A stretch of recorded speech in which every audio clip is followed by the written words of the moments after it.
మనకి లోకంలో ఏ షరతులు లేకుండా అందుతున్న ప్రేమ ఏమిటంటే, ఏ తల్లినైనా నీ బిడ్డను ఎందుకు ప్రేమిస్తున్నావంటే, ఎవరిని ప్రేమిస్తారయ్యా, నా బిడ్డను కాకపోతే వాడు నా బిడ్డ అందుకే ప్రేమిస్తున్నాడు.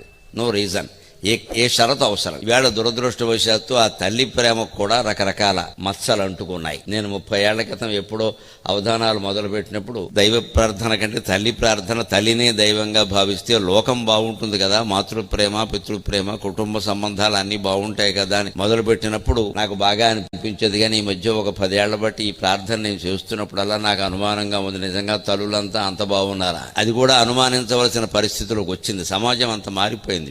ఆడ మగ ఎవరికైనా వాళ్ళ సౌఖ్యాలు, వాళ్ళ విలాసాలు, వాళ్ళ భోగాలు, వాళ్ళ స్వార్థాలే వాళ్ళకి ముఖ్యం. బిడ్డలను కూడా వదిలేసేవాళ్ళు చాలా మంది తయారయ్యారు. నా సుఖం నాకు ముఖ్యం, నేనేం పెద్ద అయిన తర్వాత వీళ్ళు ఎవరన్నా నన్ను చూస్తారా అంటే అదో షరతు అన్నమాట. ఈ షరతులు లేని ప్రేమే మనం పొందేటువంటి ప్రయత్నం చేయాలి. అప్పుడు మనం కూడా షరతు పెట్టడానికి వీలు.